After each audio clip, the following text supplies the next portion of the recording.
فليتكرم علينا وليتفضل.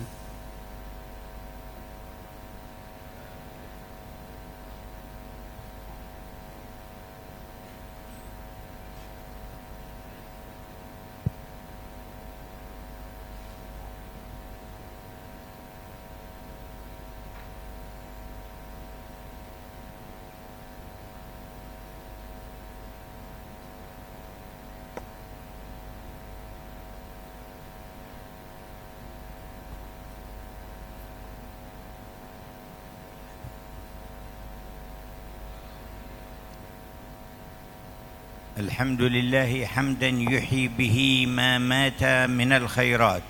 Alhamdulillah, segala puji syukur kepada Allah kita panjatkan pujian yang memancing anugerah dan limpahan rahmat dan kebaikan dari Allah atas kita. ويرد به علينا وعلى الأمة ما فات. Dan mengembalikan kepada kita dan segenap umat apa kebaikan-kebaikan yang dulu pernah diraih oleh umat ini. ويدفع به عنا وعن الأمة جميع الآفات. Dan dengannya Allah menolak dari kita dan dari umat segala macam bencana dan keburukan.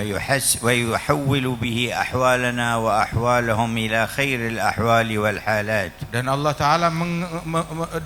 Taala memindahkan keadaan kita kepada keadaan yang lebih baik lagi. وأشهد أن لا إله إلا الله وحده لا شريك له رب الأرض والسماوات. Dan kita bersaksi tiada Tuhan selain Allah, Tuhan pencipta bumi dan langit. عالم الظواهر والخفيات. Yang maha mengetahui apa yang nampak dari hati kita ataupun yang tersembunyikan. جامع الأولين والآخرين ليوم الميقات. Yang mengumpulkan makhluk manusia yang terdahulu hingga yang akan datang untuk hari kemudian. فحاكم بينهم ولا معقب لحكمه. Dan Allah yang akan menghakimi mereka dan tidak ada yang dapat mengubah hukumnya Allah. ولم يجعل للمكلفين مصيرا إلا إلى الجنات أو النيران الموقدات. Dan tidak ada tempat kembali bagi para mukallafin kecuali hanya dua alternatif bagi mereka, ke dalam surganya Allah ataupun ke dalam neraka. فهي الغاية التي ينتهي إليها كل فرد منهم من آمن ومن كفر. Dan itu adalah finish, titik akhir bagi setiap orang yang beriman maupun yang kafir. ومن صدق ومن كذب. Yang beriman ataupun yang mendustai. ومن أقبل ومن أدبر. Yang mendekat datang ataupun yang meninggalkan kebaikan ومن ini. استقام ومن اعوج. Yang istiqamah ataupun yang menyimpang. ومن آثر الدنيا ومن آثر الآخرة. Antara orang yang memprioritaskan dunia ataupun memprioritaskan akhirat. جميعهم لا بد لهم من المصير إلى أحد الدارين. Setiap individu dari mereka harus mencapai titik finish tersebut, salah satu alternatif dari dua pilihan. ونبينا وقرة أعيننا ونور قلوبنا محمدا عبد الله ورسوله. Dan kami bersaksi bahwasanya kekasih kita dan cahaya hati kita Nabi Muhammad adalah utusan Allah dan hamba Allah. خاتم النبوة والرسالات. Penutup sekalian nabi-nabi dan risalah. وسيد أهل الأرض والسماوات. Dan pemimpin dari semua makhluk yang ada di bumi dan di langit. وإمام الأئمة وقائد القادات. Dan dia adalah imam sekalian para imam dan pemimpin dari semua pemimpin. به كنا خير أمة. Dengannya jadilah kita sebaik-baiknya umat. وبه كشفت عنا الغمة. Dan dengannya Allah Ta'ala tolak dari kita bencana. وانجلت عنا الظلمة. Dan Allah Ta'ala singkap dari kita kegelapan. وتوالت علينا الرحمة. Dan Allah Ta'ala limpahkan terus-menerus rahmat atas kita. وتمت به النعمة. Dan dengannya sempurna nikmat صل يا Allah. ربي وسلم على هذا الحبيب المصطفى سيدنا محمد. Ya Allah, limpahkan salawat dan salammu kepada kekasihmu Sayyidina Muhammad. وعلى آله الأطهار المقترنين بالقرآن لن يتفرقا حتى يرد عليه الحوض يوم القيامة. Dan juga limpahkan atas keluarga suci beliau, yang mana mereka tidak akan terpisah dari Al-Quran hingga datang menghadap kepada Rasulullah di telaganya. وعلى أصحابه الأخيار والصادقين في القيام بالأمر على ما يحبه المولى سبحانه وتعالى في كل نية وفعل وإرادة. Dan tercurahkan kepada segenap para sahabat-sahabat beliau, sahabat-sahabat pilihan, yang mana mereka orang-orang yang sungguh-sungguh di dalam menjalankan perintahnya dari Allah Subhanahu wa taala. وعلى من تبعهم بالصدق والإحسان. dan orang-orang para tabi'in yang mengikuti jejak mereka dengan baik إلى يوم وضع الميزان hingga hari dipancangkan mizan dan timbangan amalan, وعلى جميع آبائي وإخواني من النبيين والمرسلين dan tercurah atas segenap para orang tua dan saudara dan leluhur Rasulullah dari para nabi-nabi dan para rasul, وآلهم وصحبهم والتابعين beserta segenap keluarga mereka sekalian dan وعلى sahabat mereka, الملائكة dan المقربين segenap malaikat-malaikat yang dekat وعلى dengan جميع Allah, عباد الله dan الصالحين segenap hamba-hamba Allah kaum salihin. وعلينا معهم وفيهم وعلى الحاج الكياهي الشيخ محمد هاشم أشعري وشيوخه وتلامذته أجمعين. Dan curahkanlah rahmat, salam dan salawatmu atas kami semuanya, dan terutama terhadap Al-Hajj Al-Syekh Kiai Haji Muhammad Hashim Ash'ari dan segenap silsilah sanad para masyayikh beliau dan orang-orang yang memiliki hubungan keilmuan dengan beliau. أما بعد فإننا في مجتمع يتصل بسر خطاب الحق ورسوله في الوحي والبلاغ. Ketahuilah bahwasanya kita berada di dalam sebuah perkumpulan yang memadukan daripada sir, daripada hakikat penyampaian yang dibawakan oleh para nabi-nabi dan para rasul kepada kita, ومعاني تجديد الدين في هذه الأمة وإصلاح معاشهم ومعاد. dan juga di sini pun juga adalah dijelaskan daripada makna-makna pembaharuan agama dan juga bagaimana membawa kemaslahatan bagi masyarakat dan dunia. في تأمل نموذج من نماذج النجاح في الأمة والفلاح قام به حضرة العالم الشيخ الحاج محمد هاشم أشعري وأسس به نهضة العلماء. Yang mana di sini kita merenungi salah satu teladan, salah satu contoh yang ada di antara umat ini, bagaimana keberuntungan, kesuksesan, keberhasilan berdiri melalui usaha dan upaya beliau Kiai Haji Hashim Ash'ari, dan juga bagaimana hingga beliau mendirikan daripada Nahdlatul Ulama ini. أقامها على أسس قويمة. Didirikan Nahdlatul Ulama ini dengan pondasi-pondasi yang lurus dan kuat. هي نتيجة الوعي التام لخطاب الحق ورسوله. Yang merupakan adalah natijah, buah daripada pemahaman yang mendalam terhadap penyampaian dari Allah dan Rasulnya, والتبعية الكاملة لهذا القائد الهادي سيدنا محمد. dan peneladanan yang sempurna kepada kepada jalan metode yang sempurna, jalan Nabi Muhammad. والتعظيم لمنزل الوحي العليم بكل شيء خالق كل شيء من إليه مصير كل شيء. Dan juga adalah sebagai bentuk ta'zim, pengagungan kepada Allah yang menurunkan wahyu ini, yang mana Allah Ta'ala menciptakan segala sesuatu, maha mengetahui akan segala sesuatu, dan kepadanya lah kembalinya segala sesuatu. وفي الوعي القوي لهذا الوحي الذي اكتسبه الشيخ محمد هاشم أشعري من خلال تربيته وتعليمه على يد والده ومشايخه في أندونيسيا وفي الحرمين الشريفين. Dan bersumber daripada pemahaman yang mendalam dari beliau terhadap wahyu-wahyunya Allah, maka Syekh Hashim Ash'ari mendapatkan pemahaman yang mendalam ini bersumber dari ayah beliau, dari leluhur beliau, dari para guru-guru beliau yang ditemui di tanah air ataupun yang di Haramain Syarifain dari para masyayikhnya.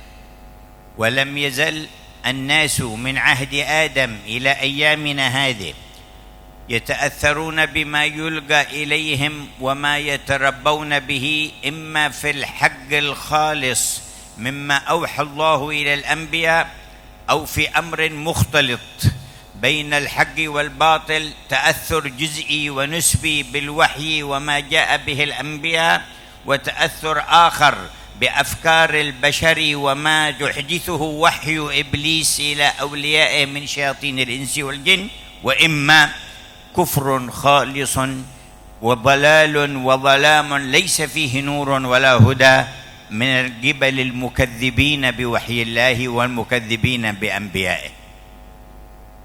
Dan senantiasa umat manusia dari sejak Nabi Adam dan keturunannya hingga ke masa kita sekarang ini, mereka itu mudah terpengaruh dan terbawa dengan apapun yang dibawa dan disampaikan kepada mereka.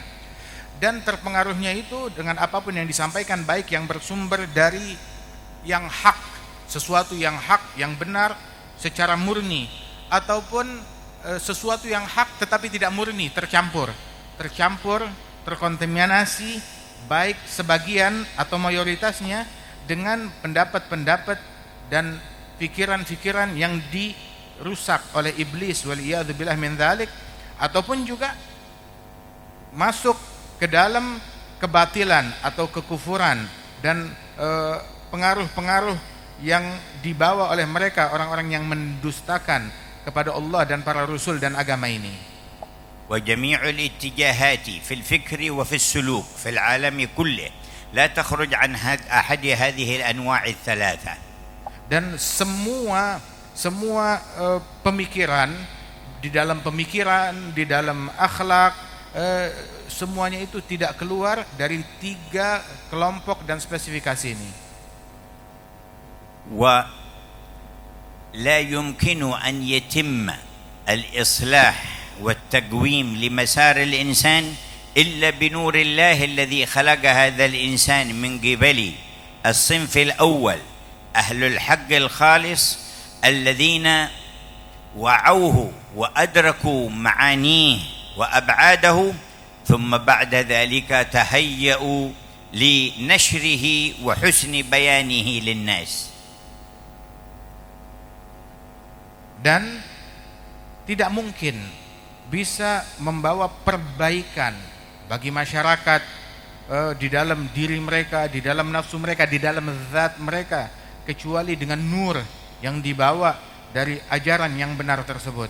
Dan sesungguhnya sebagaimana yang bersumber dari para ahlil haq, sesuatu yang bersumber dari kebenaran yang murni, maka dengannya itulah seseorang akan menemukan daripada makna-makna yang baik yang menyebar di tengah-tengah masyarakat, dan dia menggunakannya dan menyebarkan daripada ajaran-ajaran tersebut di dalam lingkungannya. ولم يزل على مدى التاريخ في عهد الأمم السابقة ثم في أمة النبي محمد صلى الله عليه وسلم لا نجد تجديدا لهذا الدين وإصلاحا للخلق إلا ما اتصل بوعي أسرار الوحي وقام به أصحابه على حسن التبيين والنفع لعباد الله تبارك وتعالى به. Dan senantiasa sepanjang sejarah baik dari umat-umat yang terdahulu hingga umatnya Nabi besar Muhammad sallallahu alaihi wasallam, tidaklah berdiri sebuah aturan yang baik, sebuah perjalanan ataupun sebuah kebaikan di tengah-tengah masyarakat, melainkan pasti bersumber dari para ahli haq yang murni, yang tulus di dalam penyampaian mereka, memberikan penyampaian yang indah dan santun. وكان هذا النموذج الطيب لنهضة العلماء واحدا من أمثلة ذلك التجديد للدين. Dan ini adalah sebuah nilai dan sebuah contoh yang baik daripada Nahdlatul Ulama yang merupakan wujud dari pembaharuan terhadap agama ini. والتجديد للدين ليس باستحداث شيء يخرج عن أصوله ولا أسسه أبدا، ولا يكون المعنى في تجديد الدين إلا إزالة الحواجز في الأفهام والوجهات بين الوحي وبين واقع الناس في فهمهم وسلوكهم. Dan makna pembaharuan di dalam agama bukanlah perubahan atau mencari hal-hal yang baru yang merusak daripada pondasi-pondasi dan nilai-nilai daripada agama itu sendiri. Makna pembaharuan di dalam agama yang dibawa oleh para mujaddidin tersebut adalah memperbaharui daripada nilai-nilai dan pemahaman agama tersebut, menghilangkan segala sesuatu yang baru yang bertentangan daripada agama tersebut, dan disucikan agama itu daripada hal-hal yang dapat merusaknya, yang mengkontaminasinya. فهو دين كامل قوي راسخ لا يتغير من أسسه ولا من مبادئه شيء قط من قريب ولا بعيد، إنما تتغير وتتبدل الوسائل والأسباب والأساليب التي يوصل بها إلى تحقيق هذا الدين وإيجاده في الواقع.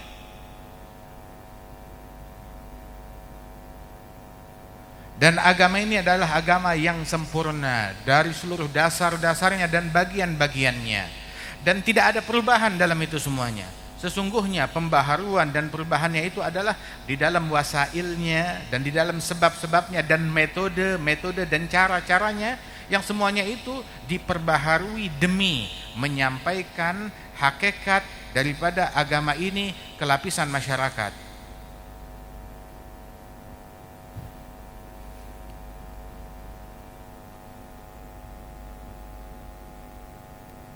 ويكون هذا التجديد الذي وعاه الشيخ الكيائي محمد هاشم أشعري وأيقن أنه الحق الذي لا سبيل لتخليص الناس من أنواع الشر إلا به، أيقن بذلك وقام على مسلك ما قال الإمام مالك عليه رحمة الله: إنه لن يصلح آخر هذه الأمة إلا بما صلح به أولها.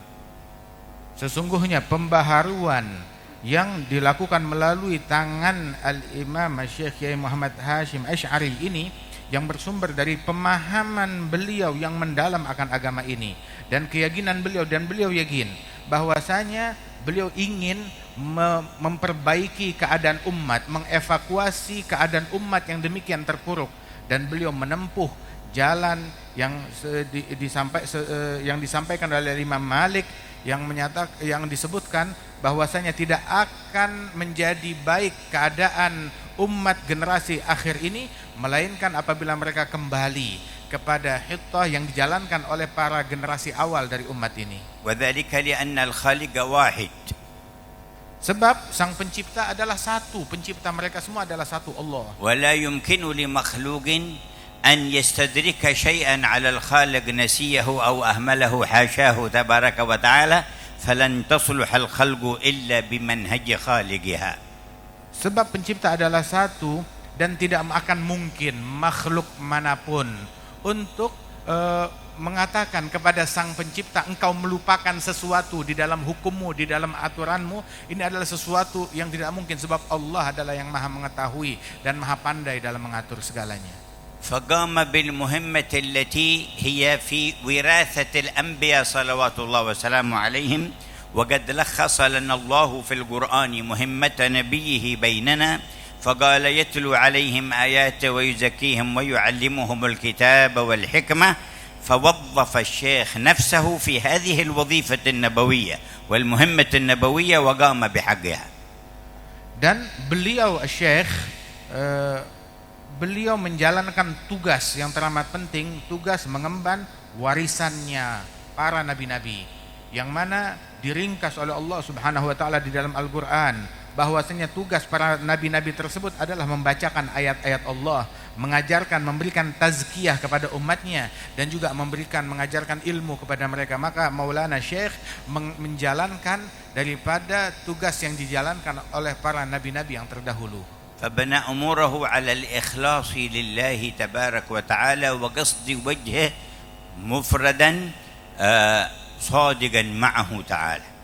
Maka beliau membangun perbuatan dan amalannya itu atas dasar fondasi keikhlasan kepada Allah yang dia cari, yang dia tuju dengan segala penyampaian dan perbuatannya hanyalah mencari ridhonya Allah Subhanahu wa taala.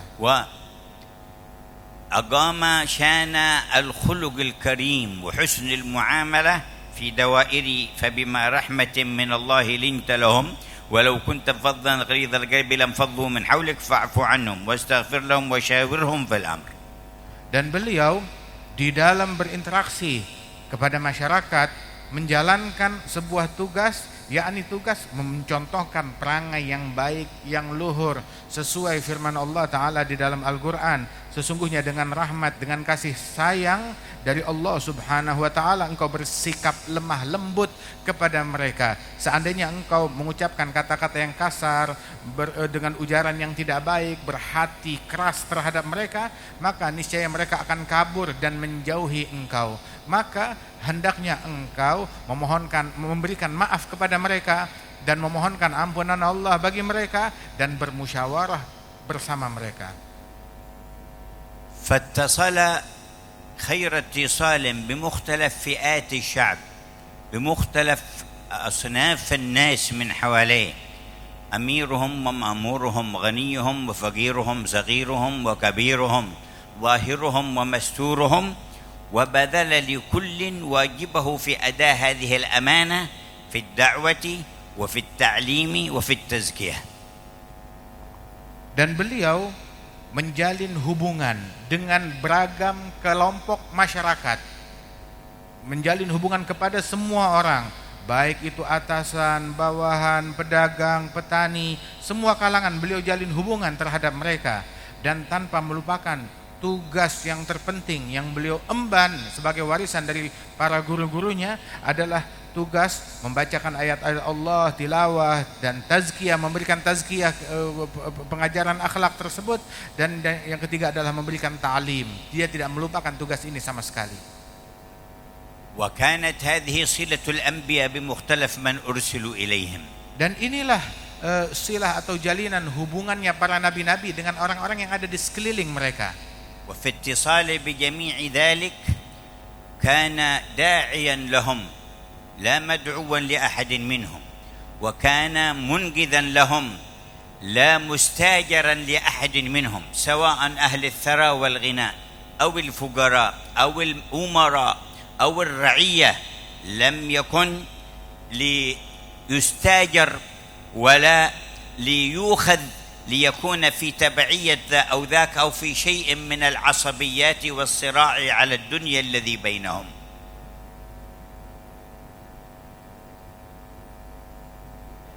Dan beliau menjalankan sebagaimana tugasnya para nabi-nabi, di mana para nabi-nabi menjalin hubungan dengan semua kelompok, semua kalangan. Dan di dalam hubungan tersebut, penjalinan hubungan terhadap semua kelompok dan kalangan, beliau tetap adalah seorang dai, mengajak ke jalannya Allah, bukan diseret dan diajak oleh orang-orang tersebut dan kelompok-kelompok manapun juga. Dan beliau berprofesi sebagai orang yang menyelamatkan, menolong, mengevakuasi, bukan tiba-tiba menjadi orang yang diupah oleh mereka demi meraih keuntungan pribadi mereka sendiri daripada kelompok-kelompok. مرعي بعين العناية محفوف بالتوفيق والتسديد والتأييد وقرة عين سيد الكونين صلى الله عليه وسلم وأسلافنا الصالحين الحج هاشم أشعري وجميع أهل الاتصال بهذا المسلك القويم والصراط المستقيم بعناية الرحمن وصلاح كل شان في سر أنكم الأمة أجمعين وإلى حضرة النبي محمد صلى الله عليه وسلم. الفاتحة.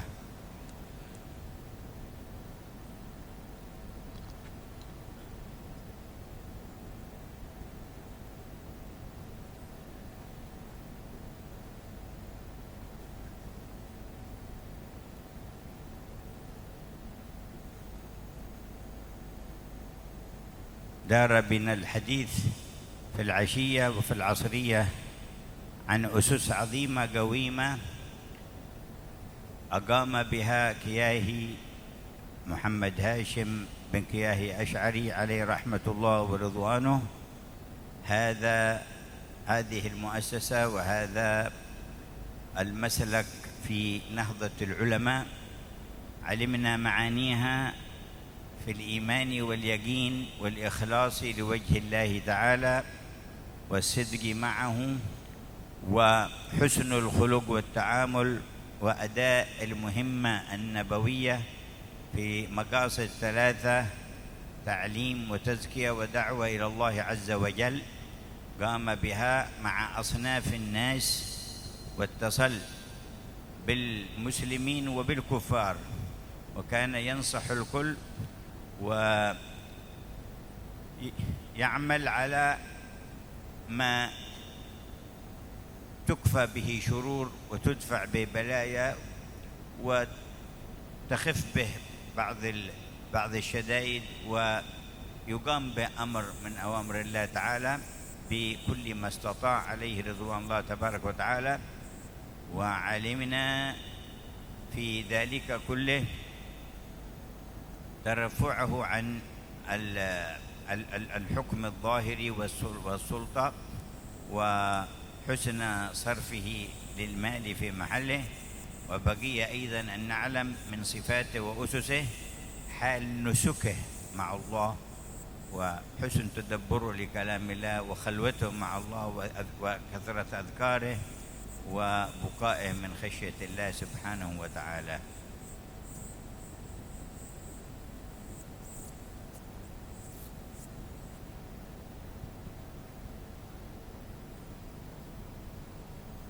Alhamdulillah, barusan di sore hari tadi bersama-sama kita telah membahas dan mendengarkan tentang dasar-dasar dan pondasi-pondasi yang diletakkan oleh Kiai Haji Hashim Asy'ari, yang mana beliau meletakkan dasar dan pondasi yang agung bagi kita sekalian, bagi umat ini. Dan lihatlah, ini adalah peninggalan beliau, dari ajaran beliau, ilmu beliau, akhlak beliau, dan juga berdirinya muassasah ini dan pondok pesantren ini, dan juga lingkungan yang beliau bina ini, yang mana makna-makna daripada keimanan dan keyakinan yang menunjukkan keikhlasan dan ketulusan beliau, serta perangai indah dan budi pekerti yang luhur di dalam bermuamalah terhadap sesama, yang mana beliau memadukan daripada 3 perkara yang agung tentang masalah ilmu dan tazkiyah dan dakwah di jalan Allah Subhanahu wa taala. Dan beliau adalah orang yang dekat kepada semua lapisan masyarakat, mengayomi mereka semuanya, menasehati mereka semuanya. Dan beliau berupaya di dalam gerakan-gerakan yang beliau lakukan adalah untuk memadamkan segala kejahatan-kejahatan dan keburukan-keburukan, dan juga untuk meringankan segala bencana ataupun kesulitan ataupun hal-hal berat yang menimpa umat ini. Dan beliau menjalankan perintah Allah Ta'ala dengan sebaik-baiknya, dengan segenap kemampuan yang beliau miliki. Dan kita pun juga mengetahui bagaimana beliau adalah seseorang yang tidak serakah, tidak rakus, tidak memiliki obsesi untuk meraih kekuasaan ataupun tahta dan kedudukan yang zahir. Beliau tidak menginginkan itu semuanya. Akan tetapi beliau adalah orang yang mendapatkan daripada khilafah yang batin dari para guru-guru beliau dengan berkat peneladanannya terhadap mereka semuanya. Dan juga bagaimana upaya yang beliau lakukan di dalam menginfakkan harta pada tempatnya di jalan-jalan yang diridhai oleh Allah Subhanahu wa taala. Dan dari bahasan apa yang telah kita sampaikan, tinggallah kita membahas daripada dasar-dasar yang diletakkan oleh beliau dan batasan-batasan yang diajarkan oleh beliau kepada kita sekalian. Bagaimana peribadatan beliau, bagaimana khusyuknya beliau, bagaimana beliau merenungi ayat-ayat Allah Subhanahu wa taala dan rahmat dan kasih sayangnya kepada umat dan pengabdiannya kepada Allah Subhanahu wa taala. وكان جاء في وقت لا زالت ممتدة فيه سلطات الكفار إلى كثير من بلاد المسلمين في الظاهر مع التأثير في السير وفي العقائد، ويوهمون الناس أن عندهم التقدم والتطور والحضارة الكبرى وأنه لا نهضة إلا بها. ومرت تلك السنوات وسقطت الخلافة الإسلامية في تركيا، وجاءت هذه الحركات العلمانية والتي سموها علمانية وهي جهلية،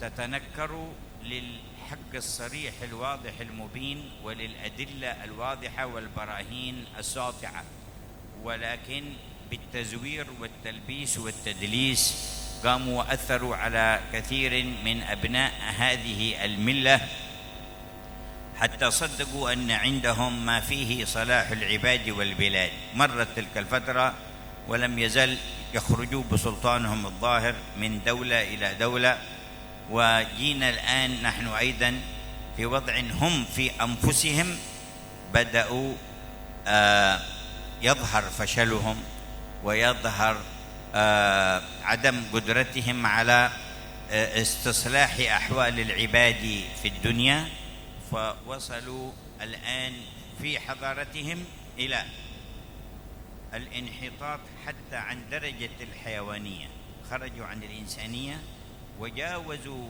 الحيوانية إلى أسفل من ذلك، كما قال تعالى إن هم إلا كالأنعام بل هم أضل.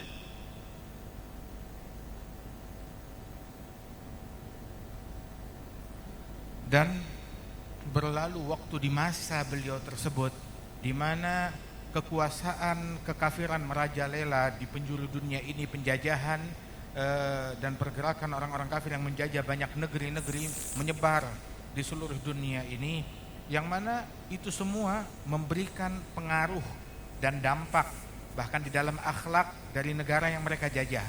Di tengah-tengah masyarakat, di tengah-tengah rakyat terpengaruh akhlaknya, moralnya, sifatnya, bahkan juga dari akidah mereka mempengaruhi masyarakat yang ada di negeri ini, terpengaruh oleh para penjajah tersebut. Dan mereka ketika datang ke negeri kita ini memberikan persepsi di tengah-tengah dunia, di tengah-tengah masyarakat, kalau mereka adalah orang-orang yang maju, orang-orang yang maju di dalam cara berpikir, maju dalam ekonomi, maju di dalam cara bermasyarakat, dalam sosial dan sebagainya. Dan itu pun juga dipengaruhi dari runtuhnya dari Daulah Utsmaniyah di masa tersebut.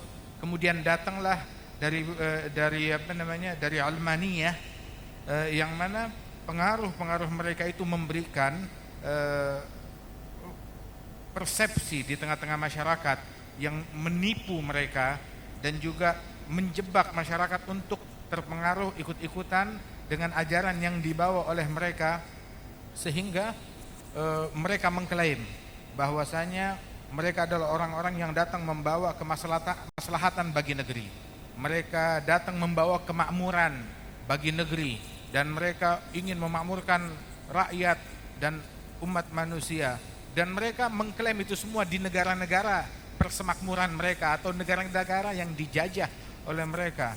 Dan namun sekarang ini di masa kita ini maka nampak terbongkar dari kedok dan klaim yang palsu yang diungkapkan oleh negara-negara tersebut, di mana nampak nyata di mata kita kegagalan mereka di dalam moral, kegagalan mereka di dalam ekonomi, kegagalan mereka di dalam sosial, kegagalan mereka bahkan di dalam akhlak dan perangai, hingga mereka terpuruk di dalam moral mereka itu, keterpurukan dari derajat manusia menuju kepada derajat hayawan akibat penyimpangan yang beragam yang mereka lakukan dan mereka sebarkan.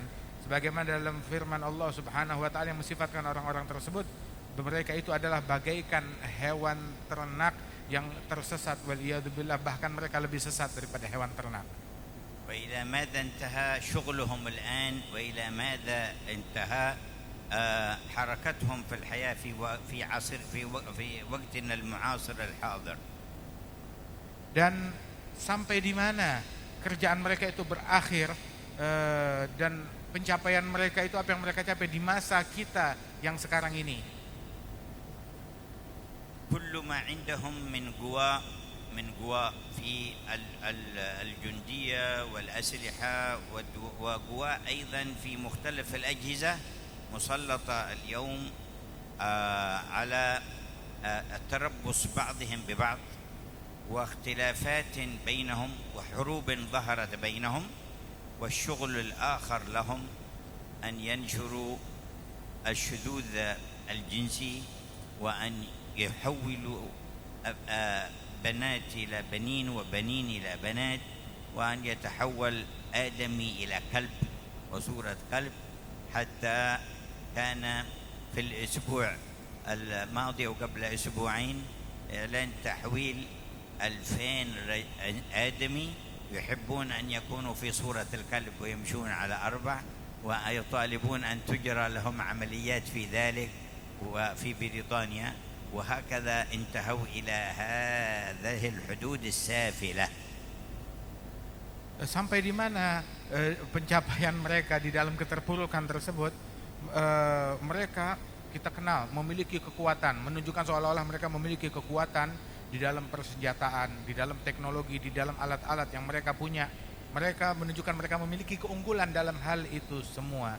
Namun segala daripada teknologi dan kekuatan yang mereka miliki tersebut menjadi senjata yang balik memakan mereka, dijadikan alat antara mereka satu sama lain untuk saling memata-matai, saling mencurigai, dan juga terjadi keributan, pertentangan di dalam media sosial mereka itu, dan menyebabkan peperangan-peperangan melalui media mereka, dan menimbulkan peperangan yang nyata bahkan. Dan belum lagi penyimpangan-penyimpangan seksual yang disebarkan oleh mereka seperti LGBT dan sebagainya itu, di mana keluar daripada fitrahnya manusia, perempuan dengan laki-laki, malah dibalik, laki-laki dengan laki-laki dan perempuan dengan perempuan, waliyadzubillah min dzalik. Bahkan juga mereka terpuruk lebih menyukai keadaan menyerupai seekor anjing dibandingkan manusia. Beberapa waktu yang lalu, sekitar 1 atau 2 minggu yang lalu itu di Britania, di Inggris sana itu terjadi sebuah parade ya, di mana ada lebih kurang 2.000 manusia, mereka berjalan berkeliling dengan menyerupai seekor anjing masing-masing daripada mereka tersebut, dan berupaya di itu semua, dan bahkan sampai ada yang melakukan operasi untuk memiliki kemiripan dan berbangga dengan itu semuanya. Artinya ini semuanya kecacatan di dalam cara berpikir yang mereka klaim sebagai sebuah kemajuan. كانوا يدعون الحرية للإنسان وحرية الأديان، وصاروا اليوم يفرضون على الأطفال في المدارس تعليم الشذوذ الجنسي والاختيار أن يتحول من ابن إلى بنت أو من بنت إلى ابن على رغم أنف أبيه وأمه. Dahulu mereka mengklaim masing-masing bebas untuk memilih apa yang dia suka dari agama mereka, dari keyakinan mereka, mengklaim kebebasan. Akan tetapi sekarang kita ada di masa di mana sekolah-sekolah itu memaksakan kepada para siswa-siswinya pelajaran yang mengajarkan daripada penyimpangan seksual tersebut. Bahkan juga mengajarkan kepada mereka boleh seorang laki-laki kapan waktu dia mengklaim kalau dirinya adalah seorang perempuan, menjadi perempuan dalam sesaat hanya dengan sekedar klaim saja, atau perempuan langsung mengklaim saat itu juga dirinya seorang laki-laki. Jadi bukan ditentukan dengan alat kelamin ataupun gender, tapi gender tersebut ditentukan dengan klaim yang diinginkan oleh orang tersebut. Waliyadzubillah min dzalik. عبث وتفاهة وسفاهة ما عرفتها البشرية في تاريخها الماضي. Ini adalah sebuah keusilan dan hal yang tidak berguna di dalam cara berpikir, dan kebodohan dan pembodohan di tengah-tengah masyarakat, yang mana ini kebodohan ini pun juga bahkan di masyarakat yang terdahulu tidak sampai sebodoh dan seterpuruk yang sekarang ini. في الأشهر القريبة الماضية أرسلوا بعض أذنابهم وأتباعهم من المغترين بهم من المسلمين إلى بعض بلاد المسلمين، وعملوا محاضرة في مدرسة للبنات، وكان من جملة ما ذكروا في محاضرتهم أن نخاف عليكن أي أكثر شيء أيها البنات من آبائكن وأمهاتكن، هم الذين يحولون بينكم وبين الحرية ويحولون بينكم وبين التطور، أخطر شيء عليكم آباءكم وأمهاتكم. فتعجبت بعض البنات قالت بطبيعتها إذا كان أبي وأمي فأطمئن على من في العالم. قالوا لها لا، هذا رقمنا وتفضلي أي شيء يقول أبوك يا أمك اتصلي بنا ونحن نخرجكم من عندهم. Beberapa bulan yang lalu, yang nggak terlalu jauh dari kita itu di beberapa negara itu ada sebuah kampanye yang datang ke sekolah-sekolah untuk memberikan pengajaran di sekolah-sekolah tersebut. Mereka datang ke sekolah atau asrama atau sekolah khusus untuk kaum wanita, dan mereka di sana memberikan kuliah umum di sekolah tersebut, dan menyatakan dengan slogan mereka, hal yang paling kita takuti kepada kalian wahai para kaum wanita, wahai para siswi, yang kami takuti adalah orang tua kalian, ibu dan bapak kalian itu adalah tantangan bagi kalian. Kenapa? Sebab mereka itu adalah yang mengekang kebebasan kalian, mengekang kebebasan di dalam berpikir, dalam berbuat, di dalam melakukan apapun juga. Sehingga para siswi tersebut mereka heran, kalau kami nggak bisa percaya kepada ayah dan ibu kami, lantas kami akan percaya kepada siapa gerangan di dunia ini? Kalau kami tidak merasa nyaman, nggak merasa aman terhadap orang tua kami, terus kami mau kemana? Maka mereka sodorkan kepada kami saja, ini nomor kami, hubungi apapun. Kalau kalian ingin kebebasan sesuatu dan dikekang oleh orang tua kalian, hubungi kami untuk memberikan kebebasan tersebut kepada kalian. وفي ألمانيا انتهى بهم أيضا القرار إلى أن بعض من زعموا أنه متخصص في تربية المجتمع اقترح عليهم أن من عندهم من الأطفال اليتامى أو من نزعوهم من أبيه وأمه بحجة أنهم أساءوا إليهم أنهم أحسن شيء يربيهم عند من عرف بالشذوذ، فهم يتولون تربية هؤلاء ونسلمهم لهم. فكان مثل هذا القرار المتخذ.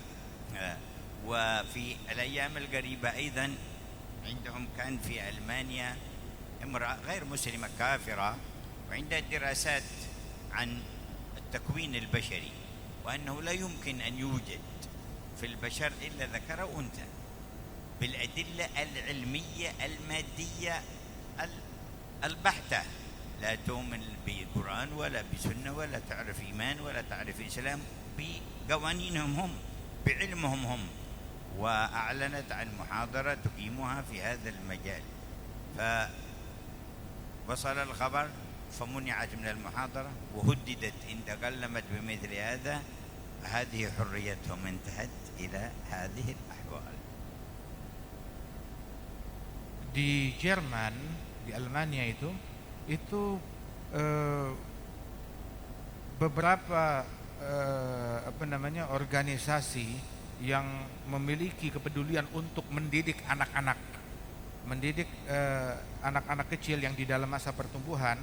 Mereka itu memiliki sebuah ide dan pemikiran bahwasanya anak-anak yang yatim, anak-anak kecil yang telah ditinggal oleh orang tua mereka, yang tidak memiliki siapa-siapa, sesungguhnya hal yang paling aman untuk anak-anak tersebut itu jangan dibiarkan bersama ibunya saja atau bersama ayahnya saja, akan tetapi hendaknya itu diambil dari orang tuanya untuk dididik kepada sebuah keluarga yang mana keluarga tersebut bukan keluarga yang pemikiran seksualnya itu lurus, enggak, akan tetapi yang memiliki penyimpangan di dalam seksual.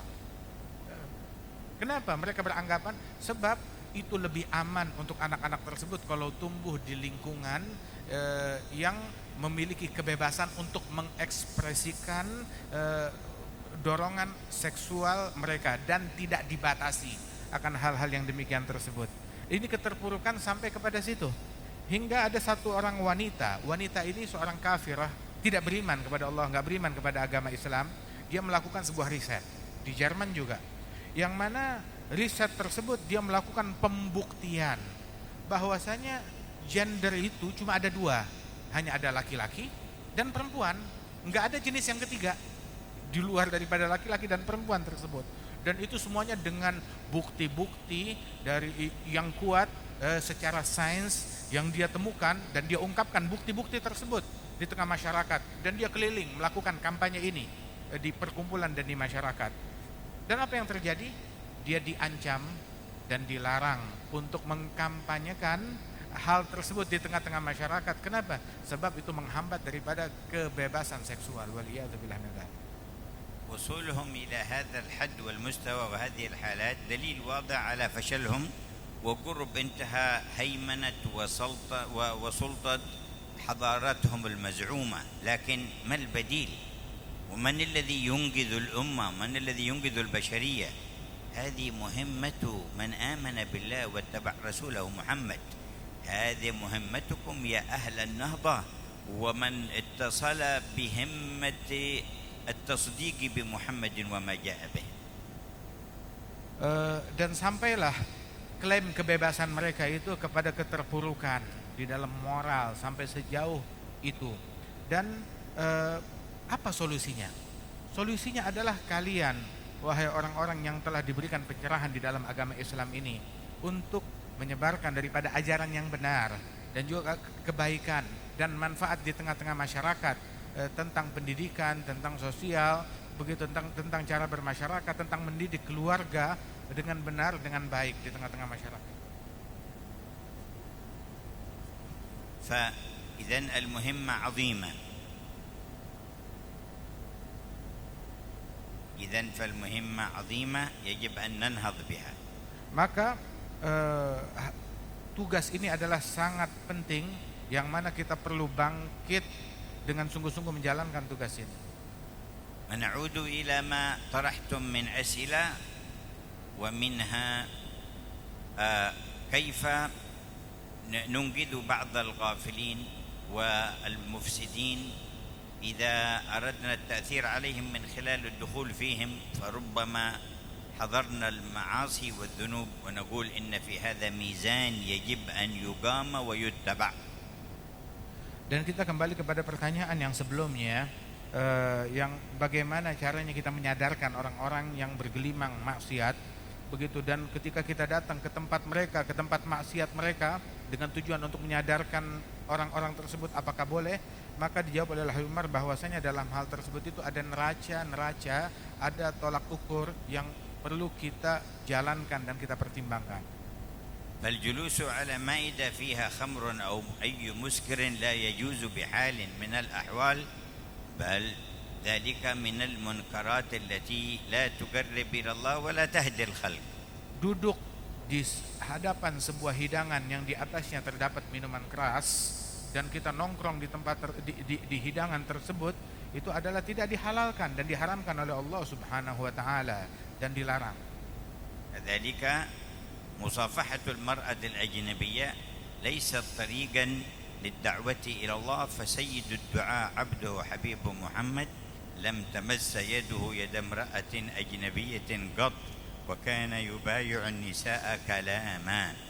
Begitu juga bersalaman dengan wanita yang bukan muhrim, itu bukan ajarannya Rasulullah Shallallahu Alaihi Wasallam dan bukan bagian dari dakwah Nabi kita, Nabi Muhammad Shallallahu Alaihi Wasallam, pemimpin yang membawa dakwah ini. Beliau tangannya tidak pernah bersentuhan dengan wanita yang bukan muhrimnya. Dan apabila ada orang yang masuk Islam dan dibaiat oleh Nabi Muhammad, Nabi membaiat mereka bukan dengan bersentuhan tangan, tetapi membaiat mereka dengan ucapan saja. أما الحضور معهم في وقت لا يلابسون فيه شيئا من المعاصي لدعوتهم ودلالتهم أو التلطف بهم أو لين القول معهم لإرشادهم، فهذه أساليب مشروعة. قال الله لسيدنا موسى وهارون اذهبا إلى فرعون إنه طغى فقولا له قولا لينا لعله يتذكر أو يخشى. Adapun duduk bersama orang-orang tersebut yang dianggap sebagai pelaku kemaksiatan, manakala mereka tidak sedang menunggangi mengerjakan kemaksiatan tersebut, tidak ada hal yang haram di tengah-tengah mereka, maka datang kepada orang-orang tersebut, duduk bersama mereka, berucap dengan ucapan yang lemah lembut terhadap orang-orang tersebut, maka ini adalah bagian daripada dakwah sebagaimana Allah Ta'ala perintahkan kepada Nabi Musa dan Nabi Harun, datanglah kalian kepada Fir'aun sebab dia telah melakukan hal yang kelewat batas, dan katakan kepadanya dengan ucapan yang lembut, ucapan yang santun. فهذه موازين يجب أن تقوم، وفي كل أمر غلو، في كل أمر إفراط وتفريط، وهما غير مقبولان، والميزان الوسط هو الذي يقبله الله ورسوله. Dan inilah adalah neraca dan tolak ukur yang harus digunakan, dan di dalam ketidakseimbangan, terlalu fanatik ataupun terlalu menggampangkan, itu kedua-duanya bukanlah hal yang terpuji.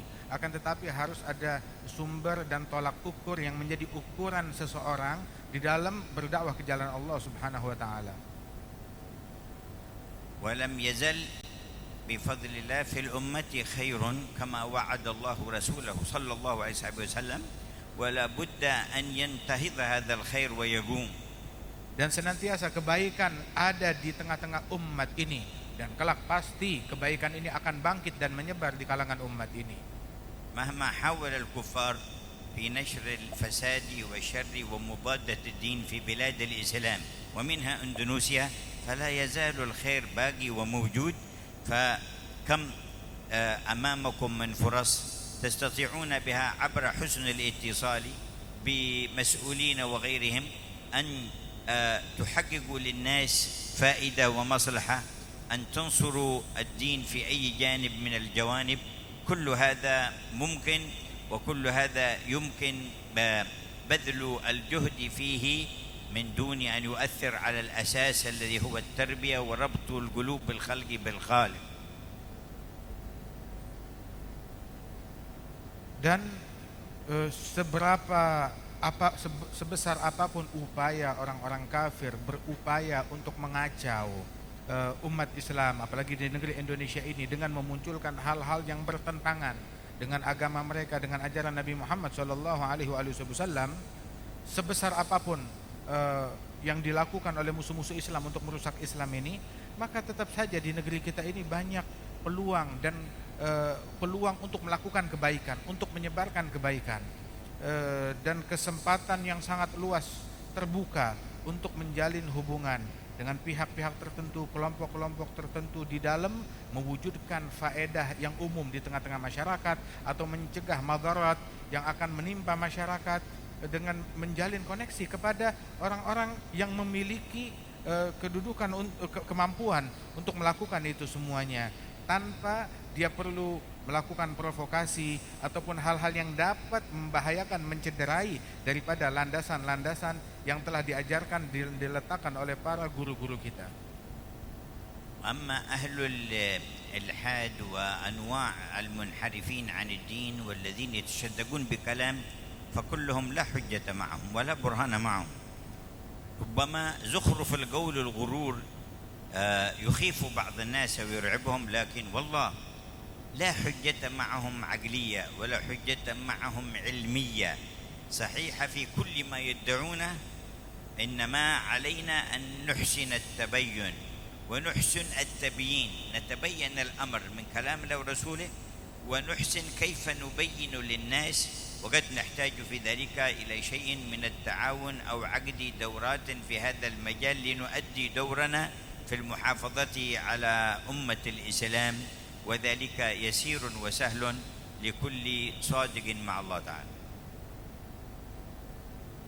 Adapun ucapan-ucapan yang ingin melecehkan Islam, yang menyimpang daripada ajaran agama Islam, maka ucapan-ucapan yang disampaikan ataupun dalih-dalih yang disampaikan oleh orang-orang yang menyeleweng dan menyimpang tersebut, mereka sama sekali tidak memiliki hujjah, tidak memiliki dalil baik secara agama maupun secara akal sama sekali. Dan mereka ingin mengesankan kepada manusia kalau mereka memiliki dalil, memiliki sumber, memiliki riset, memiliki asal dari itu semua, dan semuanya itu sama sekali tidak ada dalil, tidak ada dasarnya sedikit pun juga. Yang diperlukan adalah yang pertama husnul tabayyun, terlebih dahulu mengambil tabayyun, memastikan dan juga memberikan penyampaian dengan baik dan benar di tengah-tengah masyarakat dan santun. Dan kita bisa membuka peluang satu sama lain, bekerja sama satu sama lain di dalam menuntaskan problem ini dengan menjalankan tugas kita bersama, yakni misalkan membuat sebuah daurah atau workshop untuk menjelaskan daripada hal-hal yang menjadi syubhat di tengah-tengah masyarakat, tapi dengan bahasan yang ilmiah, dengan bahasan yang baik dan penuh keilmuan. كان مدرس أخذته بعض الجهات والتنظيمات الكافرة وملأته بالإلحاد وفكر الإلحاد، ووظفته أنه من خلال تدريسه ينشر الإلحاد في الطلبة. فدخل يوم في الفصل ويقول للطلبة: يا طلاب، لا تصدقوا إلا بالذي ترونه بعيونكم، والذي لا ترونه بعيونكم غير موجود. أنتم ترون يدي هذه؟ قالوا نعم. قال إذن في يدي موجودة. أنتم ترون هذه السبورة؟ قالوا نعم. قال إذن السبورة موجودة. أنتم ترون هذا الطبشور معي أكتب به؟ قالوا نعم. قال إذن فالطبشور موجود وما لا ترونه غير موجود. قال واحد من الطلاب ترون عقل الأستاذ؟ مدرس قالوا لا. قال إذن عقل الأستاذ غير موجود. Ada sebagian pengajar-pengajar yang mengajarkan ilhad, kekufuran kepada ateis, mengajarkan ateisme kepada murid-murid mereka, berkata kepada murid-muridnya di kelas. Dia bilang, wahai murid-muridku, kalian jangan percaya kecuali kepada apa yang kalian lihat. Kalau hal itu tidak kalian lihat, maka berarti itu tidak ada. Maka dia bilang, kamu lihat gak tangannya ustadz, tangannya guru, ada gak? Ada tangan, berarti ada. Kalian melihat tangan saya, berarti tangan saya ada. Kalian lihat papan tulis, lihat, berarti papan tulis ada. Kalian lihat kapur tulis atau pena, iya kami lihat, berarti pena itu ada. Kalian lihat penghapus, iya berarti penghapus itu ada. Maka saat guru itu berkata, jadi semua yang kalian lihat berarti itu ada. Yang kalian tidak lihat berarti itu tidak ada. Lantas ada satu murid berkata, wahai kawan-kawanku, apakah kalian bisa melihat akalnya Ustadz? Mereka menjawab, kami tidak melihat akalnya Ustadz. Berarti akalnya Ustadz tidak ada. فما عندهم من حجة أبدا أصلا، لا عقلية ولا علمية، ولكن زخرف القول الغرور، وهم كبيت العنكبوت اتخذت بيتا وإن أوهن البيوت لبيت العنكبوت. Mereka sama sekali tidak memiliki hujjah, tidak memiliki dalil dari segi agama ataupun dari segi keilmuan, sama sekali tidak ada dalil. Hanya sekedar celotehan belaka dan omong kosong belaka yang mana itu sangat lemah dan kosong, yang mana itu bagaikan rumah laba-laba. Kelihatannya besar, akan tetapi tidak kuat sama sekali. Dengan sedikit kibasan saja itu akan hilang semuanya itu. وكل استعمال صحيح لعقل الإنسان الذي آتاه الله إياه يهديه إلى الله وإلى صدق رسله. Dan setiap penggunaan akal dengan benar oleh manusia, maka penggunaan akal dengan benar akan membimbing manusia tersebut untuk membenarkan apa yang dibawa oleh Allah Ta'ala dan dibawa oleh Rasulullah Sallallahu Alaihi Wasallam. Kalau akalnya digunakan dengan benar. والآن أيضا في بلاد الغرب أصحاب الحضارة بدأوا يتنكروا للعلوم التجريبية التي كانوا يعظمونها ويجعلونها مرجع، وللعقل نفسه تنكروا الآن. ويقول بعض الذين يعيشون معهم قال الآن يقولون العقل هذا عبارة عن اصطلاحات يصطلح الناس عليها، ماشي حاجة اسمها عقل، فلا بد نرد هذا العقل. قلنا له قل لهم تردوا العقل بعقل وإلا بغير عقل. بماذا نرد العقل؟ إذا أردنا أن نرد العقل ونرفضه نرد بعقل ثاني، رجعنا إلى العقل، وإلا بجنون خلاص نصير مجانين. Bahkan di beberapa waktu yang lalu itu sebuah negara yang maju, di dalam klaim kemajuan dan modernitas yang mereka miliki itu, mereka mulai mengingkari daripada apa yang pengalaman ataupun percobaan yang sudah terbiasa dengan akal mereka, hingga mereka mengingkari daripada akal, sehingga mereka bilang kita jangan mudah percaya dengan akal kita. Mereka ingkar kepada akal, jadi tolak segala macam penyampaian ataupun klaim yang disampaikan bersumber dari akal, itu gak harus kita terima daripada akal tersebut, dan jangan mudah kita terima, kita boleh menolaknya. Maka ada orang bertanya, baik kalau begitu kesimpulan ataupun bahasan dari akal kita mau tolak, kita menolaknya dengan akal atau tanpa akal? Kalau kita menolak sebuah pemikiran dengan pemikiran yang lain, berarti kita menghindari sebuah pemikiran, memakai pemikiran yang lain. Kita menolak akal, tapi kita beralih kepada penggunaan akal yang lain. Nah itu sama saja, kita hanya berpindah. Dan inilah klaim omong kosong daripada falsafah yang mereka sampaikan di tengah-tengah masyarakat. تأتي في بلاد المسلمين ما يسمى بهذه الانتخابات، وهي نظام أوردوه علينا كان النظام في الإسلام وعند عقلاء بني آدم في الشرق والغرب أن كبارهم وأهل النظر فيهم وأهل الفهم يرتبون الأمور ورأيهم هو الذي يمشي عليه الأمر، فجاءوا بنظام الانتخابات، عدد الأصوات يقع بليد، يقع جاهل، يقع صغير، يقع كبير، يقع مسلم، يقع كافر، كله سوا سوا. هذا نظام غريب وردوه علينا هم الكفار وصرنا نعمل به. ما يجوز أن يكون هذا النظام يلعب بنا نحن ولا يفرق بيننا نحن في مواطن العلم وفي مواطن الشريعة. نقوم نحن نتأثر بنظامهم، نقول أنت مع ذا وأنا مع ذا، نتفارق ونتخالف بيننا، وأنت تسب ذا وهذا يسب ذا. هذه لعبة، هذه مسخرة. أنت في مكان إرشاد، واقعنا هذا الموجود. قل لمن يسمعك إن أردت أن تنتخب أحد فاتق الله، وانتخب من ترى أنه يخاف الله تعالى أو ترى أنه أصلح للأمة، لا تأخذ اعتبار غير هذا. ثم بعد ذلك لا يجوز لك تكذب، ولا يجوز لك تسب، ولا يجوز لك تتضارب مع عباد الله تبارك وتعالى. وإن لم تنتخب أحد فالأمر واسع أمامك، ولا مسؤولية بينك وبين الله تبارك وتعالى، وسيختار الله تعالى من يشاء، وحتى يأتي الوقت الذي يريد الله فيه اجتماع الخلافة الظاهرة في الحكم مع الخلافة الباطنة في العلم، فيسخر الله سبحانه وتعالى أسباب من وراء عقول الناس حتى يعود الأمر لأهله من غير أن يكون منهم طلب له.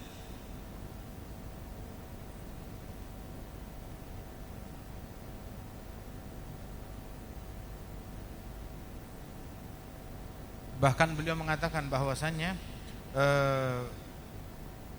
pemilihan terhadap pemimpin di banyak negara, dahulu itu di dalam memilih pemimpin di banyak negara di zaman dahulu itu adalah diserahkan kepada tokoh-tokoh mereka, pembesar-pembesar mereka, sepuh mereka yang memiliki pengalaman yang banyak, pemikiran yang mendalam, yang menjadi tokoh dari setiap kabilah dan setiap suku, orang-orang yang terhormat dengan segala keilmuan mereka.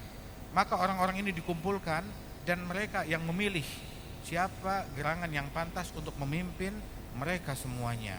Akan tetapi sekarang itu orang-orang penjajah itu membawa entah dari mana sebuah aturan untuk cara di dalam memilih kepemimpinan tersebut. Pokoknya yang paling banyak suaranya, maka dia yang paling memimpin kita. Dan mau suara itu bersumber dari orang gila, tidak berakal, ataupun orang bodoh, ataupun orang yang memang jelas-jelas ingin merusak di tengah-tengah masyarakat. Ini aturan ini datangnya dari mana? Bukan datang dari aturannya Allah Subhanahu wa taala, dan juga bukan datang daripada aturan orang-orang yang berakal tersebut.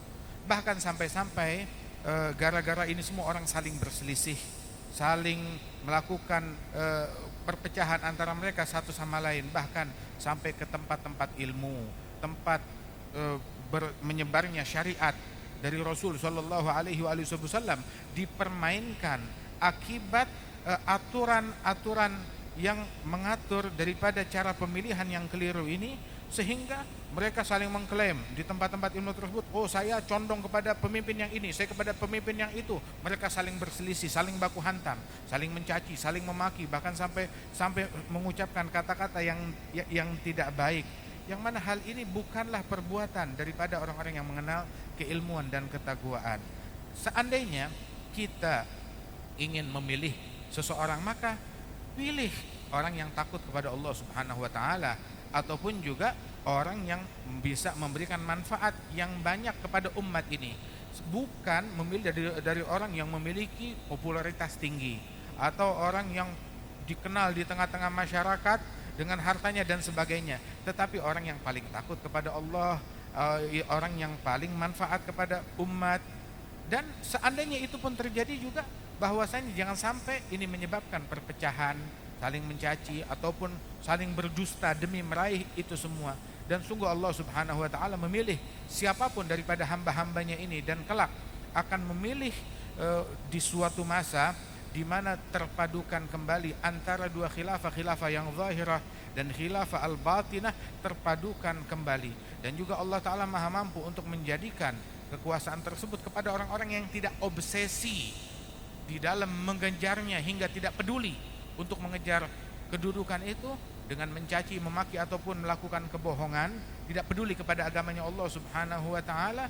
Maka sesungguhnya inilah yang akan merusak. Tetapi orang yang tidak terobsesi dengannya, itulah yang akan dibantu oleh Allah Subhanahu wa taala. فلنطلب تغيير ما بنا من خلال تغيير ما بأنفسنا فهذه سنة الله في التغيير والتبديل. إن الله لا يغير ما بقوم حتى يغيروا ما بأنفسهم. Kalau kita ingin perubahan, kita ingin merubah apa yang terjadi di tengah-tengah kita, keadaannya udah nggak enak, mau kita rubah, maka carilah perubahan lingkungan dan yang ada di sekitar kita itu dengan kita merubah watak kita, merubah sifat kita, kita berubah menjadi orang yang lebih baik, lebih santun, lebih berakhlak, lebih takwa, lebih takut kepada Allah Subhanahu wa taala. Sebab perubahan di luar tidak akan terjadi, melainkan itu semuanya bersumber daripada perubahan di dalam diri kita. Sesungguhnya Allah tidak merubah keadaan suatu kaum, melainkan apabila mereka berubah keadaan nafsu mereka sendiri itu, mereka rubah menjadi lebih baik.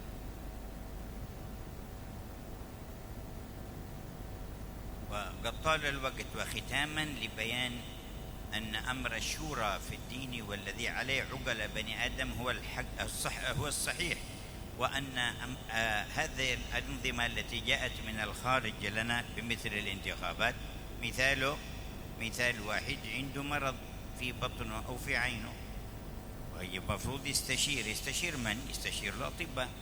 قال نريد انتخاب من الأسرة والجيران والمزارعين اللي عندنا، نصلح انتخاب، نصلح عملية ولا لا، من النوع ذا ولا النوع ذا، والصوت الأكثر نمشي عليه. هذا بلا دم، هذا لابد ترجع إلى عند. والثاني عنده بيت بيبنيه، بيصلح البيت، فيستشير من مهندسين مختصين بالبناء. لا، الحارة حقنا كلهم لابد ينتخبوا، نصلح انتخاب يكون لون كذا واللون كذا بشكل ذلك. هذا العلبة لقوا بيتخرب البيت مو بيقوم سوا. لابد نرجع في كل شيء لأهله.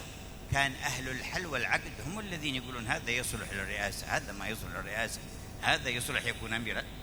قالوا لا، الأبله والبليد والفاجر والكافر كلهم سواء، أصوات كم الأكثر اطلع. هذا لعب، هذا لعب بالبلد ولعب بالدين ولعب بالأهل. وهكذا في أي عنده مزرعة، كيف يزرع فيها وكيف طلع؟ قال بنصلح انتخاب. انتخاب ايش انتخاب؟ قال بنروح بنشوف النجارين واللي عندنا والأطباء، الأطباء يستشيرهم فيما يعرفونه، والنجارين في الباب حقك مش في المزرعة شوف المزارعين الذين عندهم خبرة في المزرعة وشاورهم ومش على كلامهم. فهذا هو المسار الصحيح للإنسانية.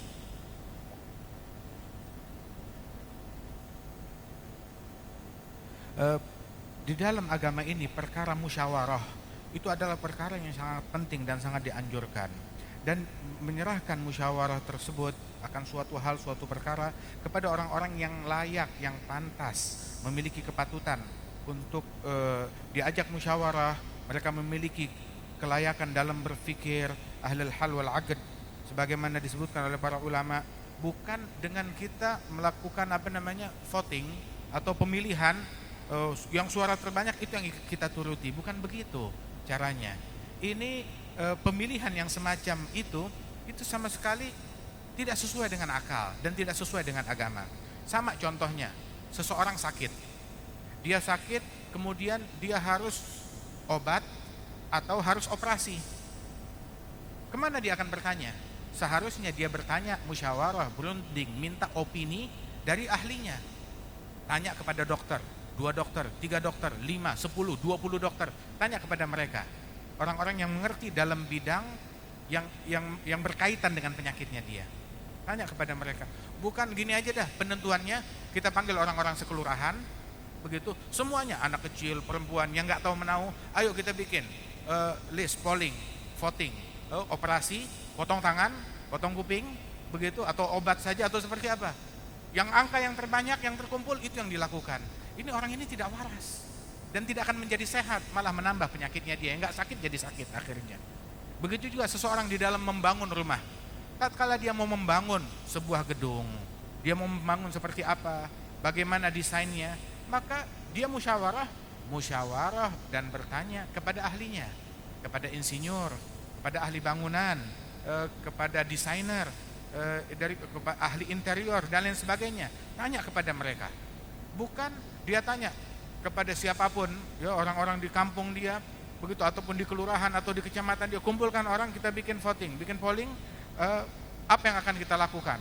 Atapnya atau apa, pilihan yang terbanyak itu yang kita pilih. Yang ada rumah itu, bangunan itu menjadi ambruk, akan menjadi rusak. Dan sungguh ini semuanya, hal itu, pemilihan voting macam begitu, itu tidak memperbaiki keadaan masyarakat dan negeri, tapi justru itu akan merusak.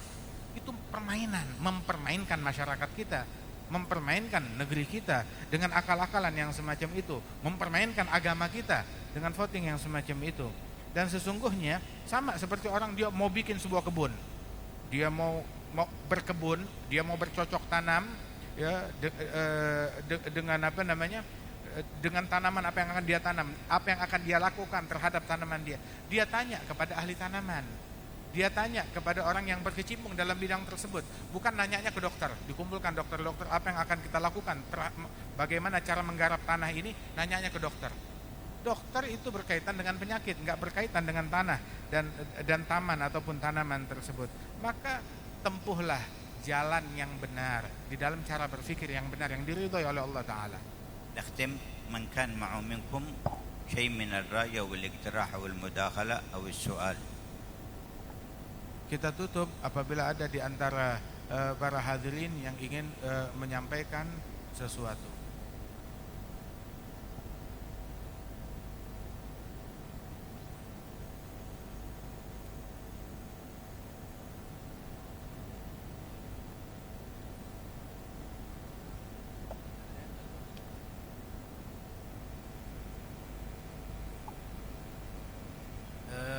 Cukup satu pertanyaan karena waktu sudah habis. Sekarang sudah jam 7 lebih. Jadwal yang dicatatkan Assalamualaikum warahmatullahi wabarakatuh. Ini di Indonesia akan masuk kepada dunia pilpres lagi, dengan harapan atau ada solusi tidak dibubar, di mana pilpres mendatang nggak akan terjadi seperti tahun-tahun yang lalu. Apa solusinya sehingga tadi ingat darah-darah muslimin nggak sampai tertumpah lagi di Indonesia? Karena ngeri ketika kita ingat di waktu pilpres yang kemarin, darah-darah manusia itu sepertinya nggak ada. Itu kami solusi atau ada manhaj yang lebih islah bainan nas. Ini kan kumpulan para masyayikh dan para habaib. Sekian, syukran. Assalamualaikum warahmatullahi wabarakatuh.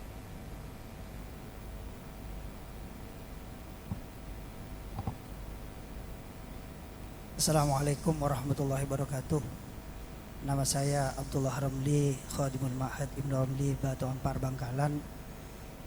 Saya hanya sebenarnya sudah banyak dijelaskan oleh Habib tadi tentang masalah hadis al-ilmu yu'ta wa la ya'ti, dan juga khairul amir man qama inda babil ulama wa syarrul ulama man qama inda babil amir. Itu sudah banyak dijelaskan. Cuma di kalangan awam dengan dasar dua kalam ini banyak yang salah faham, sehingga mereka mengatakan setiap ulama yang datang kepada umaro ini adalah dikatakan ulama su, karena dianggap tadi itu syarrul ulama man qama inda babil amir. Dengan demikian saya ingin dari Habib garis besarnya siapa yang dimaksud dengan ulama su yang datang kepada umaro ini. Kemudian yang kedua dengan al-ilmu yu'ta wa la ya'ti. Al-ilmu yu'ta wa la ya'ti ini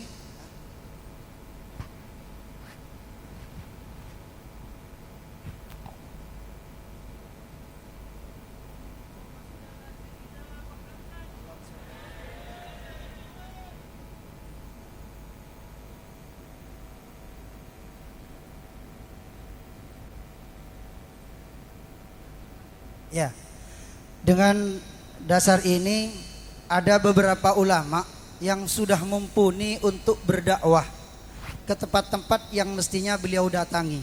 Tapi dengan dasar kalam ini, sehingga ulama itu tidak mau untuk berdakwah keluar, lebih memilih dakwah ngajar santrinya. Sehingga efeknya banyak dari desa-desa yang terpencil ini tidak mendapatkan informasi keilmuan agama, sehingga justru dengan ulama yang tadi tidak mau berdakwah ini dengan dasar al ilmu yu'ta wa la ya'ti, ini banyak desa-desa terpencil itu yang justru semakin rusak. Ini karena kekurangan para ulama yang mau berdakwah. Jadi kami sejarah garis besar dari Habibana, mohon maaf, ini minta kejelasannya. Yang terakhir, saya cuma minta doa kepada Habib. Ini mudah-mudahan keluarga dan para abnaina di ma'had kami diberikan futuh sehingga mempunyai ilmu yang bermanfaat fid dini wad dunya wal akhirah. Amin. Assalamualaikum warahmatullahi wabarakatuh. سؤال ثالث. Assalamualaikum warahmatullahi wabarakatuh. اسم هذا الفقير يا مولاي الحبيب أفنان حفيد من شيربون من الجبهة الغربية بعيدا من هذا المكان. أسألكم يا مولاي الحبيب عن معنى كون الإسلام رحمة لجميع العالم بما فيه من إنسان وحيوان وجماد. يا مولاي الحبيب، عندما قرأنا القرآن قوله تعالى في سورة المائدة: أعوذ بالله من الشيطان الرجيم، فبعث الله غرابا يبحث في الأرض ليريه كيف يواري سوءة أخيه، قال يا ويلتى أعجزت أن أكون مثل هذا الغراب فأواري سوءة أخي فأصبح من النادمين. يا مولاي الحبيب، من هذه الآية نرى أن الغراب كانت آلة لله في تعليم الإنسان، في قراءة الإنسان، في قراءة بني آدم كيف يدفنون إخوانهم الموتى. إذن كان للغراب يد ومنة علينا معاشر بني آدم في كيفية دفن الموتى. والمعلم معلوم حقوقه واجبة الأداء وفرة، ولكن يا مولاي الحبيب، إننا نسمع أن الغراب معدود من الحيوانات الفواسق الخمس التي ندبها رسول الله على قتله. فما وجه الحكمة والرحمة في هذا التشريع في قتل الغراب؟ والسؤال الثاني: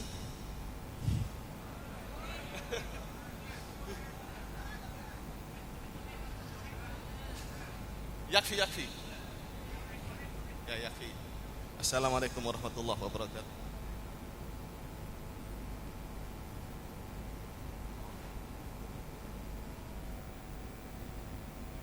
أما الميزان فقد أشرنا إليه فيما يتعلق بشؤون ما ذكرتم من الاصطدام في أمثال هذه الانتخابات، فيجب أن تكونوا في عزتكم وشرفكم بهذا العلم وبهذا الدين، لا تخرجوا إلى الصراع ولا تجعلوا الدين بضاعة لأي غرض من الأغراض، ولكن فوق جميع الأغراض وفوق جميع السياسات وفوق جميع الحركة في الحياة، لأنه أمانة الله تبارك وتعالى وشريعة رسوله المصطفى سيدنا محمد صلى الله عليه وعلى آله وصحبه وسلم.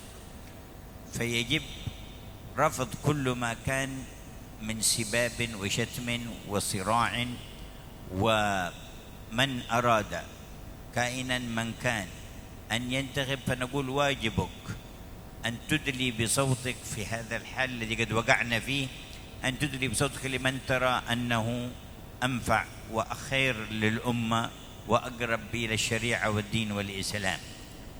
وبعد ذلك لا يجوز لك أن تسب ولا أن تشتم ولا أن تصطدم مع أحد، وجدير بالعلم وأهله أن يكونوا أعلى من هذا الصراع والنزول إلى هذه الميادين، ومن نزل فلينزل بضوابط دينه وشريعته أن لا يسب ولا يشتم ولا يكذب.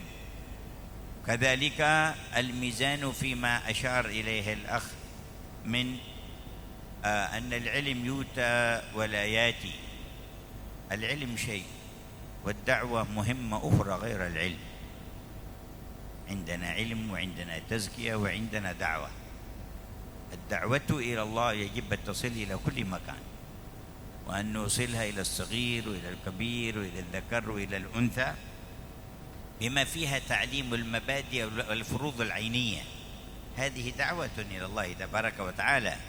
يجب أن توصل. سيدنا موسى وهارون جلسوا في مكانهم وقالوا تعال يا فرعون، بل راحوا إلى عند فرعون وقالوا هل لك إلى أن تزكى وأهديك إلى ربك فتخشى.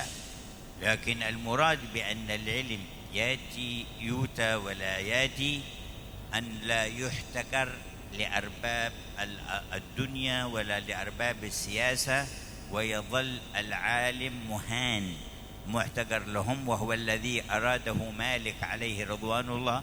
مالك داعي إلى الله ويعلم الأمير وغير الأمير ويوصل الهدى إلى ما استطاع. ولكن لما قال له الأمير في المدينة تعال يتلقى أولادنا عنك الموطأ، قال العلم يؤتى ولا يأتي.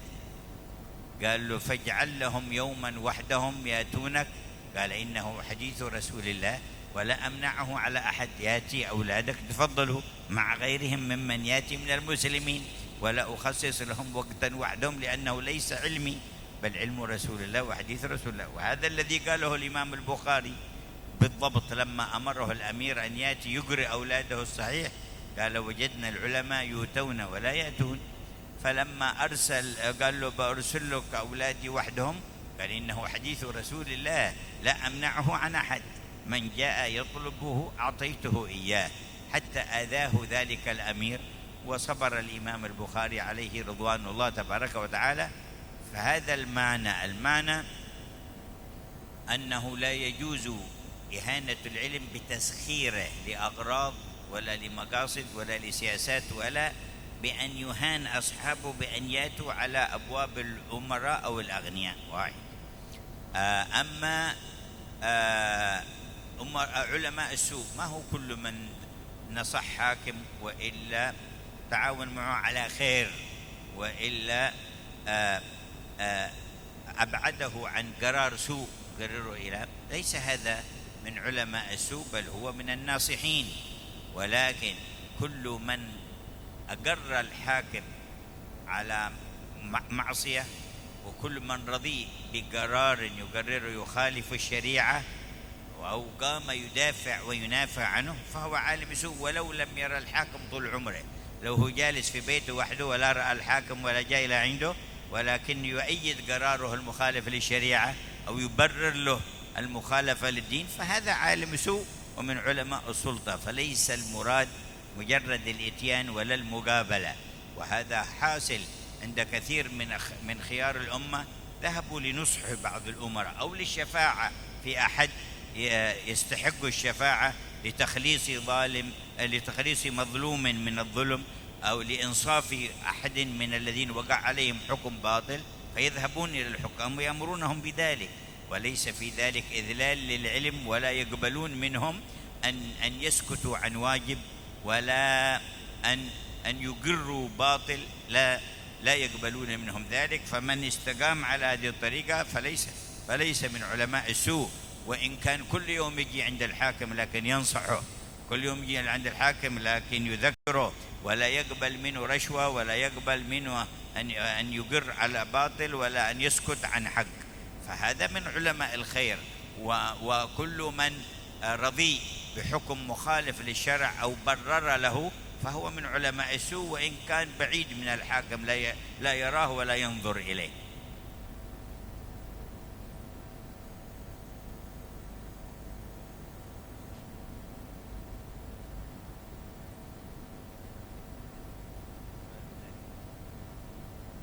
أما المسألة الأخيرة، هذا أيضا من جملة الفلسفات التي ضحكوا بها بعض الكفار على بعض المسلمين.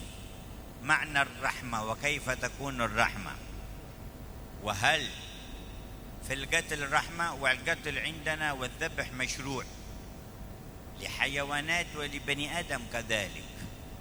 عندنا القاتل نقتله، والزاني المحصن نقتله، والصائل المعتدي نقتله، والصاد عن سبيل الله الذي يحارب دين الله نقاتله كذلك.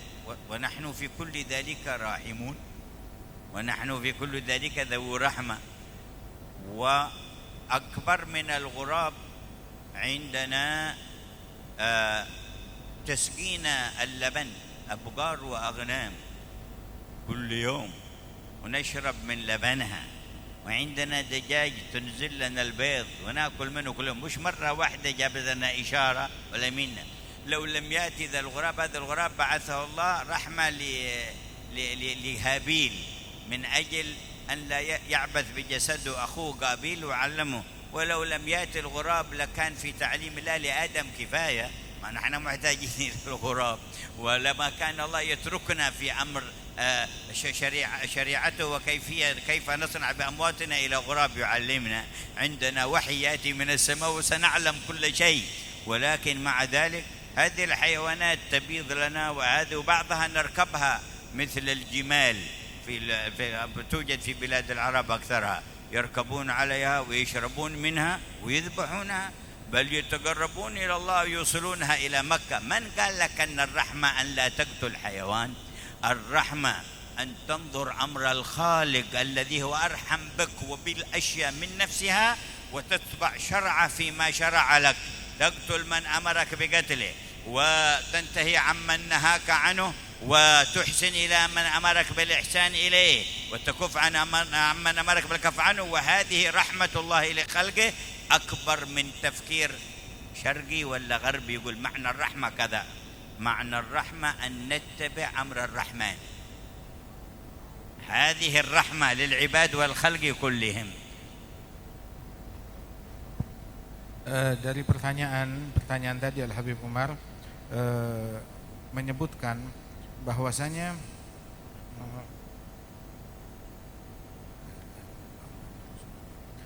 ucapan bahwasanya ilmu itu dia itu didatangi bukan mendatangi. Iya, itu betul tadi pertanyaan awalnya tadi. Yang awalnya ilmu didatangi bukan mendatangi. Sesungguhnya bahwasanya makna daripada itu semua, ilmu adalah satu hal dan dakwah adalah suatu hal, dan dakwah itu harus sampai ke semua tempat, Allah Subhanahu wa taala tidak mengatakan kepada Nabi Musa dan Nabi Harun, duduk di tempat kamu, tunggu orang datang untuk kamu dakwahi. Tidak. Dan juga mereka bukan duduk di rumahnya nunggu memanggil Firaun, Firaun kamu datang sini, saya mau menasihati kamu. Tetapi mereka yang disuruh menyampaikan dakwah kemana tempat pun juga, sampai ke tempatnya Firaun pun juga mereka bawakan dakwah tersebut. Makna ilmu didatangi dan tidak didatangi, maknanya jangan sampai ilmu itu direndahkan, dihinakan demi orang-orang duniawi dan orang-orang siasat, sehingga dijadikan ilmu itu sebagai alat untuk meraih dunia atau sebagai alat imbalan untuk mengejar siasat ataupun kursi dan kedudukan. Dan sesungguhnya dikatakan ketika engkau Al-Imam Malik yang mengucapkan ucapan ini, beliau adalah seorang dai yang ngajak orang kepada Allah Subhanahu wa taala. Beliau tidak mencegah ilmu ini dari siapapun juga, boleh siapapun untuk mendapatkan ilmu ini.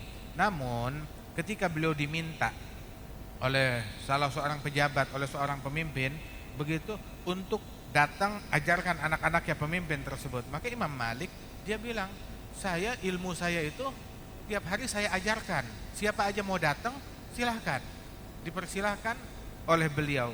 Dia tidak mau merendahkan daripada ilmu tersebut sehingga dijadikan alat untuk mendapatkan kekuasaan ataupun harta dari siapapun juga. Wal Imam Al-Bukhari pun juga terjadi hal yang sama kepada beliau ketika beliau diminta untuk mengajar seorang keluarga pejabat begitu untuk datang mengajarkan anak-anaknya, dia memberi silakan mau belajar silahkan. Saya tidak mencegah siapapun daripada ilmu ini. Siapa yang datang kepada saya berikan kepada orang-orang tersebut. Akan tapi beliau tidak menginginkan ilmu itu dihinakan demi mencapai kedudukan dunia, tujuan harta ataupun tahta bagi seseorang. Kemudian bukan berarti setiap orang yang memberikan nasihat kepada pemimpin bahwasanya dia telah merendahkan ilmu. Tidak, enggak seperti itu. Ataupun orang yang datang kepada pejabat untuk menasehati dia, bahwa ini adalah ulama su. Enggak berarti tiap orang yang punya kerjasama dengan pemimpin tertentu, dengan pejabat tertentu untuk memberikan nasihat, memberikan manfaat kepada masyarakat, ataupun juga memberikan keamanan buat negeri atau mencegah kezaliman di tengah-tengah masyarakat, maka itu bukan berarti dia menjadi ulama su. Dia datang terkadang itu untuk memberikan nasihat atau untuk nolong orang yang sedang kesusahan, yang meminta syafaat, dan datangnya dia itu selama tidak ikrar akan kemaksiatan yang dilakukan ataupun hukum-hukum yang bertentangan dengan hukumnya Allah Subhanahu wa taala, mendukung daripada hukum-hukum tersebut, maka dia tidak tergolong ulama su. Namun barang siapa yang datang untuk menyetujui atau mendukung, membela kejahatan yang dilakukan oleh para pejabat tersebut, walaupun dia nggak datang, tapi dia mendukung, membela, membenarkan kejahatan yang dilakukan oleh pejabat tersebut, maka itu baru ulama su. Nggak harus datang untuk menjadi seorang ulama su. Waliyadzubillah min dzalik. Nah, karenanya itu ridha kepada hukum yang bertentangan hukum Allah Subhanahu wa taala itu adalah sesuatu yang terlarang di dalam agama. Adapun bentuk rahmat dengan tidak menyembelih, memotong atau membunuh burung gagak, ketahuilah bahwasanya rahmat itu enggak dilihat dari itu semua ukurannya. Kita adalah umat rahmat, yang merahmati, yang penuh kasih sayang. Dan kita diajarkan dalam rahmat tersebut, dalam rangka menyebarkan rahmat, ketika seseorang melakukan kejahatan pembunuhan, itu ada hukum Islam yang mengatur begitu, bahwasanya ada hukum yang mengatur hukuman mati bagi orang yang melakukan pembunuhan tersebut, ataupun hukuman mati bagi orang yang zani, muhsan, ataupun bagi kafir yang harbi, yang mana ini semuanya lebih jahat, bukan lebih jahat, lebih besar daripada membunuh seekor burung gagak. Dan kami, dan disebutkan, dan orang-orang Islam ketika melakukan hukum-hukum tersebut, mereka tetap tidak keluar dari predikat sebagai umat yang penuh rahmat dan kasih sayang. Ini seekor burung gagak dikirim kepada Gabil, sang pembunuh. Itu tujuannya adalah untuk melindungi Habil, agar jasadnya Habil, orang yang terzalimi dan dibunuh itu oleh saudaranya sendiri, itu jasadnya tidak dimutilasi ataupun juga dirusak untuk menghilangkan jasad tersebut. Maka diajarkan, dicukup diberikan ajaran kalau cara menghilangkan jasad itu dengan ditanam dan dikuburkan, dan itu yang lebih layak. Ini tujuannya rahmat kepada Habil, bukan kepada Gabil ataupun kepada gagak tersebut. Dan kita punya wahyu yang dari Allah Subhanahu wa taala yang disampaikan kepada para nabi-nabi yang mengajarkan bagaimana cara mengubur, cara memakamkan, cara mengurus jenazah dan lain sebagainya. Bahkan juga diatur di dalam itu semua bagaimana kita menyembelih hewan. Apa kalau kita menyembelih hewan dan kita memakan daging hewan tersebut, terus kita nggak punya rahmat? Atau ayam yang bertelur, kita makan telurnya, sudah gitu juga berkali-kali kita ambil telurnya dan kita makan, itu nggak punya rahmat? Nggak tanggung-tanggung, setelah bertelur kita sembelih ayamnya, apakah itu tidak punya rahmat? Ataupun menyembelih unta, atau mengambil susu kambing atau susu unta atau susu sapi dan menyembelih hewan tersebut untuk disedekahkan, itu maknanya tidak ada rahmat. Bahkan ketika menyedekahkan hewan tersebut, itu adalah salah satu syiar daripada syiar-syiar Allah Subhanahu wa taala. Nah, rahmat yang sebenarnya itu adalah dengan kita melihat apa yang diperintahkan oleh Allah Subhanahu wa taala, pencipta langit dan bumi, dan kita jalankan perintahnya Allah Subhanahu wa taala, itu adalah rahmat yang sebenarnya.